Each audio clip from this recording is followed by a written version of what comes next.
right, we're coming in here. We're about to get started. Want to talk about upcoming fight tonight. UFC 329 McGregor versus Holloway 2. Should be a exciting event. I know a lot of people excited to see Conor McGregor return.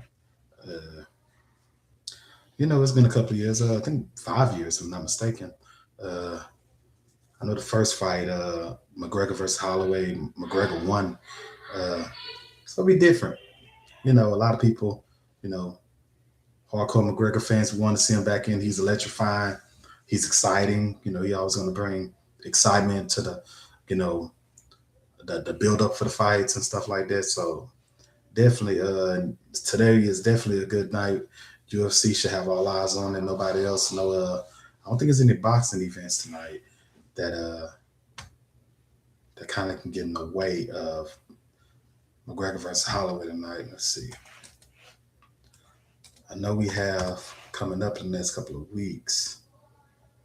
Uh, Royal Spence returned, and that's crazy because there's another guy who had a long layoff and coming back, to fight a very dangerous opponent with Tim Tszyu. So let's see. Just looking it up. So we have okay, we have boxing tonight.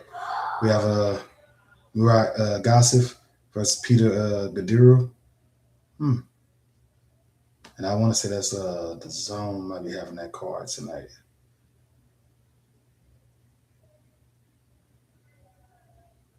Saturday, WBA Heavyweight Championship. So a lot of them guys are starting to fight for Alexander Usyk's vacant belts. He's vacated all his belts. I want to say maybe one he kept.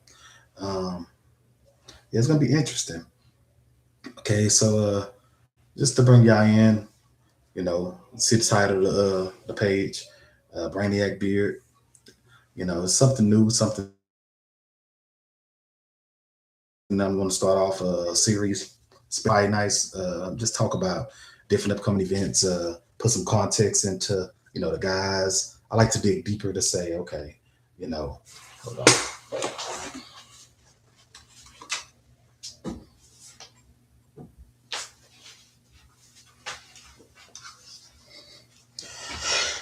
Yeah, sorry about that.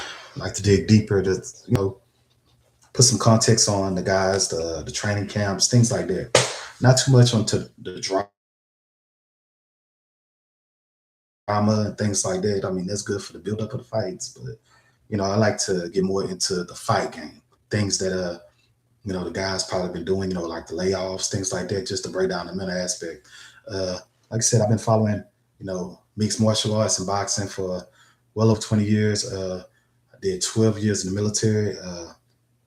Not to say which branch, not yet, but veteran, Iraq, Afghanistan, and a lot of those guys. We love sports. We love combat sports. We love, just the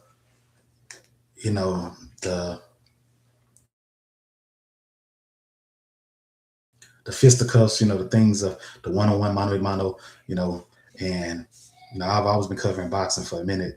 I was a boxing coach for about 6 years out here in Texas. I produced like 5 national champs. We got ringside, silver gloves, golden gloves, a couple of kids pro. I moved. I haven't been coaching in a while, so I still coach one of my sons a little bit. Another one of my sons, he went to ringside national championships and things like that. So just a big fan of the sport in the end. Uh, like I said, we have some good fights tonight. MMA most likely will be the main attraction, all eyes on it. But like I said, even on a night like this, where it's no what they call quote unquote, I think all fights are good fights when it comes to just good matchups. That's what we need to bring back. Bring back the solid matchups. It don't always have to be undefeated guy versus undefeated guy. I don't mind seeing a guy, 3-0. He's at a turning point in his career. I mean, not 3-0, but 3 losses at a turning point in his career. Another guy who also in the turning point in his career. And that's another thing I'm starting to talk about, potential fights that I think us as fans, hardcore fans, will still like to see, even though you might not think of those people at the height of their career still. Like I said, a guy coming up, I want to say July 27th, when I know I'm jumping around and pivoting uh, from the MMA tonight with Conor McGregor and them. It's going to be exciting, but I also want to talk about up and coming things. Earl Spence and Tim Zoo. I want to say that card is scheduled for July 25th. And I want to say it's 25th and 26th in Australia. So it's going to be 2 different days because of the time difference. That card is supposed to be a stacked card. I know Jamal Charlo is also fighting on that card. Him and Earl are gym mates now. Both of them training with Rodney Shields, coach from my hometown, from Port Arthur, Texas as well. And I want to say Stephen Fulton is also on that card. Schoolboy stuff, Cool Boy stuff. So interesting to see what Cool Boy is going to do, if he still has something in the tank. I think he does. He just came to focus. O'Shaquie Foster. Foster is definitely, he's hungry. I like Foster, man. He's also from Texas, from down the street. And I just like what he brings back to the fight game. His attitude is mental. He's trying to get to the business. And I can't be mad at that. Some of the fights we might feel like, oh, I don't know if he can beat Shakur, but I don't get into all the semantics too much. I just rather like to see a good fight. And Shaka Shakur, I would like to see that fight. I like to see Shaka versus Navarrete. I think they're in talks right now. Who else? Who else? Who else? And like, you can always make a boxing right now. Definitely needs. We have Zuffa boxing coming up. They're getting a lot of talent and stuff like that. I wouldn't mind Zuffa boxing filling in that gap that we used to have for like the Friday night fights and things like that on ESPN, Thursday night fights. I used to love it. So like a weekend like this, where it's not too much boxing, that would have been perfect. And we don't have NBA in the way, NFL, nothing like that. Zuffa definitely could have did like the fight, fill that gap in Friday night fights. And you can find guys, that still have some grit. Like I see that George Kambosos in talks to fighting I just saw it online. And I was like, wow, that'll be a good fight. I'm gonna get back to it, but I want to say it was Kambosos versus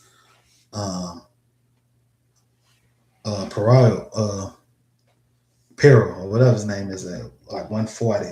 And both of those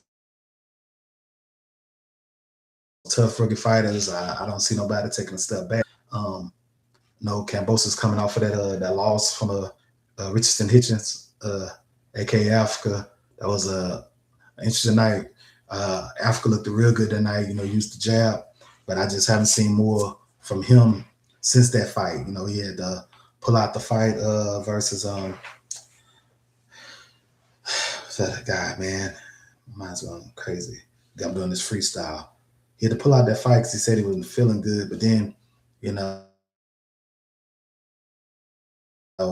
lot of people allude to think it was a weight issue, and coincidentally, he went to Zuffa after that as well. So I need Charles Rose trying to get back into the scene, and I want to get some good matches. I think a lot of matches I always wanted to see.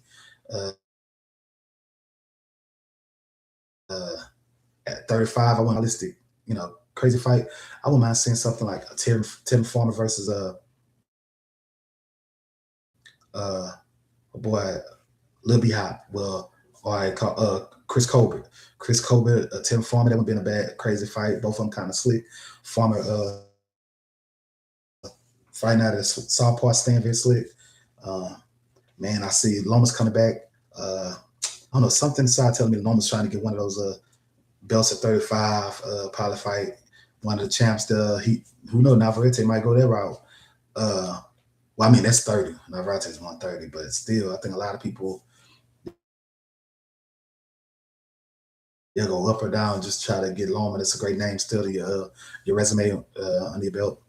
So back to the potential matches, though. I wouldn't mind seeing, like I said, Tim Farmer, Chris Colbert. I'm gonna go through all the weight classes, man. I wouldn't mind seeing like them guys that's not really retired or out of there, but still able to fight.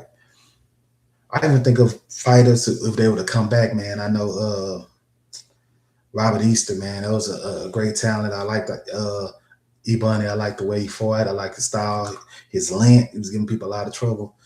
I wouldn't mind, even if he was to come back at 40, 47. I wouldn't mind seeing something like man, Ebony versus let me see, Brian Norman. That'd be a good fight. Ebony, I don't know if Stanley Onis is still in the mix. Man, I even think about my buddy Jamal Django. Uh, Jamal James Django, and he was a good solid fighter. I met him at the Earl Spence versus Ugas fight. Real good, solid, down to earth brother. Took a picture with me and everything. He was just walking on the sidewalk with all the fans coming out there. Everybody was having a great night. There was a night, of course, Earl stopped Ugas. That was an electrifying night in Dallas. So let's think. I don't mind them guys coming back. I'm see on the Golden Boy side, man. It's a lot of fighters who, you know, fighting and they're not fighting right now. Man, that's the thing about boxing though, is that, a lot of these, we have a lot of the market opening up, especially with PBC doing partnership with the Zone. Uh, you know, I see Turkey Al-She doing some good moves. He working with the Zone as well. Top Rank even trying to get a little mix in there too. Of course, I see Tio and Rolly. That's a fight coming up too. I mean, it's gonna be a tall order. I definitely can see how some people can favor Tio of the experience and his skill set, his athleticism. But Rolly's a big, strong guy at 147 at welterweight, man. It's gonna be an interesting night, especially, I'm trying to see what Tio shows up. Tio can show up and look magnificent, and then the next fight, depending on who you fight, and especially you give him troubles, it can frustrate him. And it seems like his heart, I don't know. I'm not saying he doesn't have heart, but it definitely can check out. His mental and his heart can go to a different place. He's still game in the fight, but I think, especially a Shakur fight, man. So coming off of that type of dominant loss, I don't know. Rolly is an interesting fight to go into straight after that type of fight. But if anybody can do it, I know Tio can, especially if Tio shows up. It's very electric. My only concerns is the size difference, man. Roller's a big 147 pounder, and he's strong. And Tio likes to abandon the jab, in my opinion. He times where even if someone has a better jab or a superior athleticism, it's like he doesn't still work. There's a pump, and he just try to walk people down with his athleticism. And you try to do that with Rolly. Basically, it's gonna be a night of hooking with a hooker. I don't know. It's kind of interesting, and Rolly actually has some good timing. Uh, so I wouldn't be mad if people think Rolly's gonna win that fight. I'm kind of still torn as the build-up goes, and I see the training camps how they work, but I wouldn't be surprised, man. Rolly, he has some thunder in them hands, man. So it's a lot of interesting things coming up. Like I said, we boxing and entertainment, the fight game alone is coming up, especially like I said with Zuffa, Riyadh season, Top Rank, PBC, and the Zone doing their merger. Then we still have, uh, Team Strike Force or whatever, the Team Fight League, where they're doing the 1 round boxing and things like that. It's a team format. So you definitely can find something to watch, something to get into. And like I said, just let me know what you think, man. Like, comment, subscribe, uh, constructive criticism. I love it all. And we're going to start doing more of these, especially on Saturdays. So right now, I'm signing off and get a drink, a snack, and get ready for these fights. And I'm out.